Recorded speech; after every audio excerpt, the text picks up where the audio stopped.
the minority here is in the sense of legitimacy or popularity, not in the sense No, of the party? when I'm saying majority, it's the party that has majority in parliament. Aha. Now, the party with the majority in parliament would bring the president of the Senate. They're the ones to vote or present a candidate on their platform. It's on simple majority. Yes. But to remove him is quite difficult. I have very short time now. Thanks for giving the history. So what are your conjectures, your predictions? What are the things you see drawn out? Because some people, they've mentioned that Senator Aliu Ndume, even in 2015, he was one of those who campaigned for Bukola Saraki against the will of the party, and now also going against the person the party is presenting, Ahmed Lawal, who took his position also. So it might be something linked with retribution, revenge, or something. No, so nothing like now, that. What should we expect? What are the possible outcomes of this particular contest? You know, one thing most people don't understand is that the legislature is very independent in the way they do their things. In the Senate, in the legislature, you're not really under the pressure of your party, because you have a constituency. No, you have a clash between the oath you stand up. You come into the legislature on the platform of your party. That's how you arrive. But the moment you've arrived, you now take an oath of the country. To serve the country. To serve the country. So now your conscience will now be between, am I to serve my conscience, my party, or the country? The party or the country? That should not be, there should be no conflict there. The country comes first. Whatever you do there, it's for the best interest of the country, because you are there to make laws for peace and good governance of the Federal Republic. And if your party says go left and you decide to go right, that's why we have party caucuses where decisions are taken there, particularly within the parliament there, to ensure balancing. Otherwise, you're going to have rancor in the system. And I assure you, legislators are very independent. Very, very independent. So we should hope for a serious context. But it's good for democracy. I've heard that it's good. It's healthy. And one thing you should understand, legislators don't squabble. Once it's settled on the day of election, everybody goes back to doing what they're there to do. No animosity? No, not at all. Not at all. It's just the position is first amongst equal. Yes, That's what they're You all have rights. Even if they say it's a second time around, no, you all have rights to become... Yes, we're first amongst equals. And it's the best person that is able to convince votes. If the party decides, for instance, they prefer Mr. A, and on the floor, it's not only the party members that are going to vote. Yes. There are other party members that will vote. So it depends on how many votes you are able to garner from opposition, or how it's a lot of trade-off. You never know how it's going to turn out. So but it's interesting. Even with what you just said now, Senator Ndume hasn't taken his oath, but already working. Like you said, when you take the oath, you now start to see between the country and the party. But he has not even taken the oath. So according to you now, it's a legitimate cause for him to contest, and it strengthens democracy also. Of course, look, you need to say party supremacy. That's what you want to say. Yes. But within the party supremacy, the rule of law is still there. The Constitution, the supremacy of the Constitution is the ground norm. After all, if anybody decides they don't want to follow party ways, the party can sanction. Party has ways of dealing with people that don't listen to party. But you're still at liberty. To follow your conscience. Yes. That's the beauty of our Constitution, and that's the beauty of democracy. And it's, I remember the same thing happened a couple of times back. And the legislator doesn't like to be dictated to from outside. They like to kind of do their own thing independently. But this time around, it's going to be interesting to see how it plays itself. And most importantly, no matter how it plays out, we're all one family. You will still come back and no, settle it's things. one family. So from Khairat, we wish you all the best, Senator Indume, and we also wish you all the best, Senator Ahmad Lawal. We'll be going for a short break now. When we come back, we will be going to the Otoge thing. So we'll go on a short break now. Then when we come back, we go to Kwara Street. Thank you very much. We expect to see you in the continuation.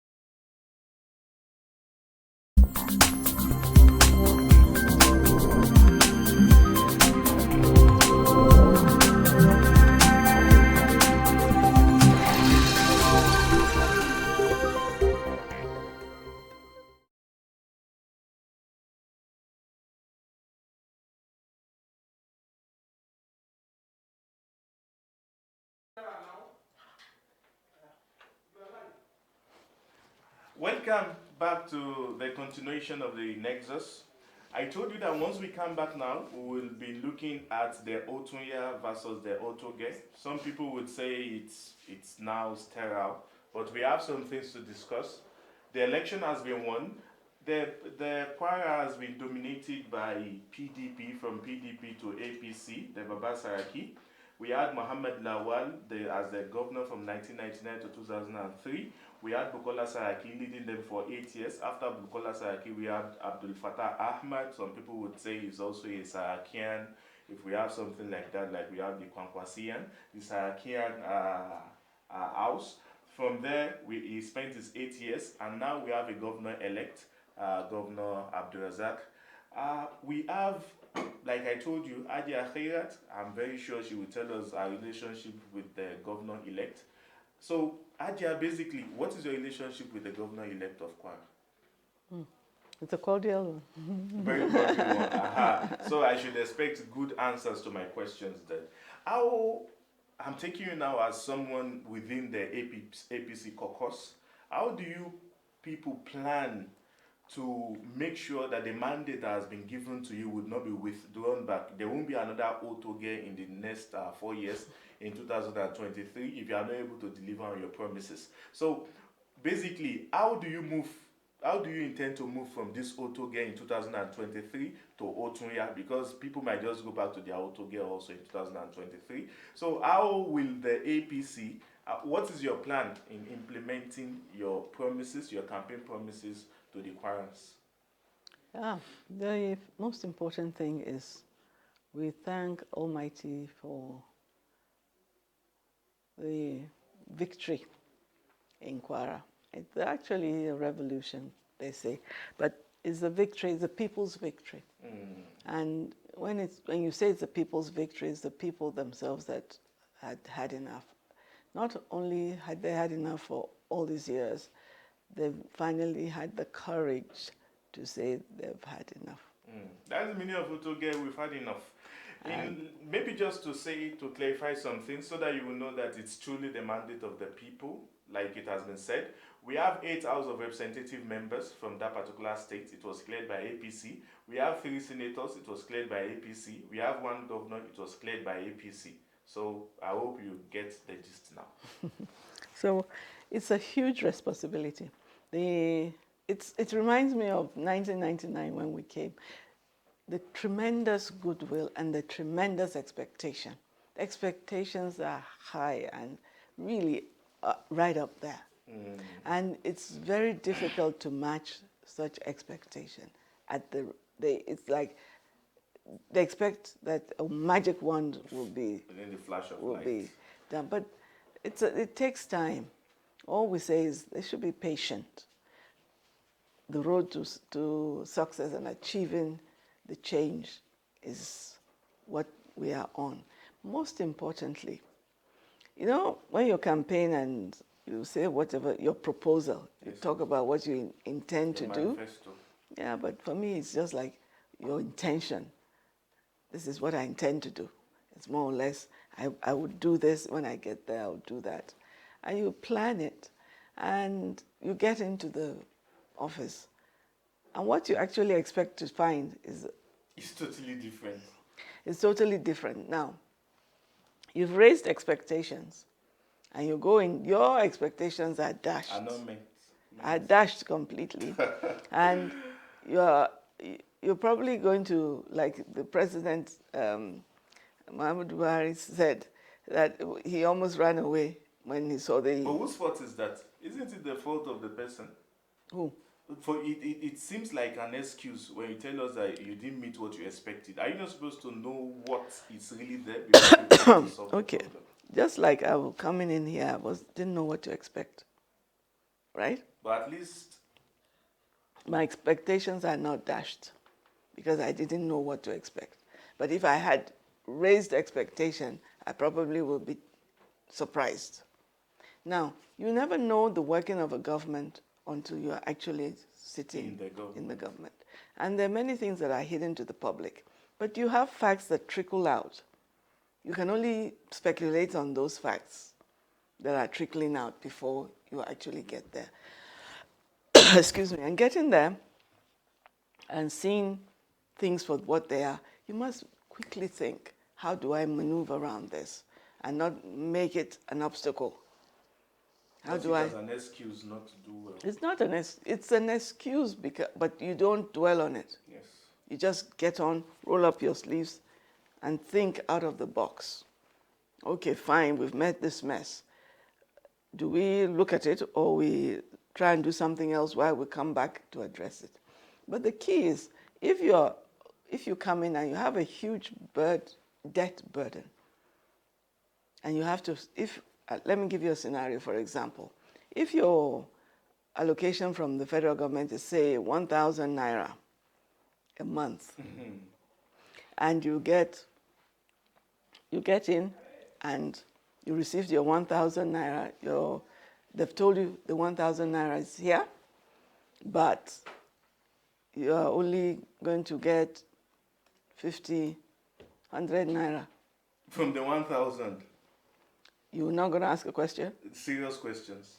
So they will tell you most of it is used in servicing debt. Debts. So what can you do with 100 naira? And you've made a promise targeting the 1,000. Thank you. You can understand now. Yes. So if you say they shouldn't use it as an excuse, what should they use? You have to think outside the box. How do I use this 100 now? Or how do I sit with those debts and see how do I bring it down so I can at least... People are queuing, expecting miracles to happen. Yes. So how do you work with that? That's the question. And it's a really difficult thing to say that you are not going to at least try your best. You will have to work hard because you have the people's mandate. And with the people's mandate and with the grace of God, you would find alternative ways of working. So what should the Kwarians look forward to now from APC in Khairat now? Are they facing education? What are their focal points? What should be our expectations? The expectations, as soon as the governor-elect, he said it repeatedly, his core areas. And for him, it's an all-inclusive government. He repeats that. And for him, he's going to make sure that he tackles all the rots that they see. For instance, in so doing, he's going to ensure that his core areas are met. Now, I am aware that he's not taking a rest. Even now. You could see he's visiting and trying to reach out to different organizations, different countries, going around to see how can you come and help us. I don't even know. It's like saying, I don't know what I'm going to meet. But let me start on the premise that it may be worse. It may not be as good as I think, right? So are you ready to work with me? What areas can you work with us? Depending on what we meet. So as opposed to those who would just win and say, okay, when we get there, we'll see what is there, and when we see it, then we know where to go to. No, there's no time for that. So he's already reaching out to so many sectors. He went to the CEO, African CEO conference, to where you see a lot of investors, and many of them are reaching out, and he's gone to visit a lot of countries, and countries that he hasn't gone to. I think he's visited a few ambassadors locally. So you're also using this medium on his behalf to invite investors to Khairat? Yes, well, thank you. You've spoken for us. So investors, we are calling, you can come to Khairat. So before I hand off the program, I'm very sure some people watching this program, they are watching because they are ladies. I even have one of them here in the studio. What's your parting word for women? What is your parting word for women? Before I come to your parting word for the FCT natives and inhabitants.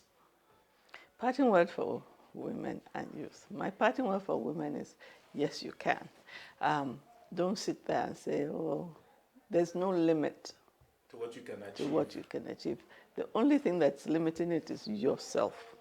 So rise above it and just think of what you want to do. Start planning it and go for it. You'll be surprised the kind of help you'll get on the way. So, like, let me just do a recap of what she just said. Do not sit at home and start seeing the stumbling blocks. Just start, help we come. Maybe Ajia might be willing to help you. Now, I will now come to your parting word for we that will stay in the FCT and the FCT natives. Well, my parting words for FCT, for all of us in FCT, is that we need to first and foremost pay our taxes, but then demand services from that taxes. Because we pay and then you fold your hands, and sometimes they say you pay your tournament rate or they're still off something. Pay, but we must come together and demand to see the work done. How do you demand and it doesn't become unruly? Oh, it's not going to be unruly. All you need to do by the time you go to the different levels to make your complaints and insist, okay, what did you do with, you can ask questions. We in this neighborhood have been paying our taxes. What have you done for us? What do you have planned for us? We don't ask questions. We must ask questions and be organized about getting our demands. Wherever you're living, some areas, for instance, don't have their rubbish collected. They have them piled in the streets. You're paying taxes. They should get the rubbish off the road for you. I think we'll be rounding out the program, but before going, we saw you in 2019, and you said we've suffered lots of neglect, and the FCT people, they didn't give you the mandate. No, not the FCT people. It was a party thing. It was inconclusive elections. It was, So are we still expecting you in 2023? You never can tell. When politicians tell you, you never can tell, expect her. No, I love the legislature. I've always still now worked with them. It's the best place to be.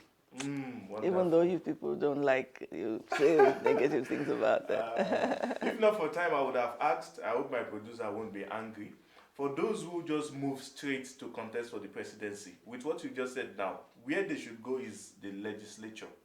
You know, a quick one. Many of the governors that are in the legislature today have said to us that, you know, if they had known, they would have just come here straight. That says it all.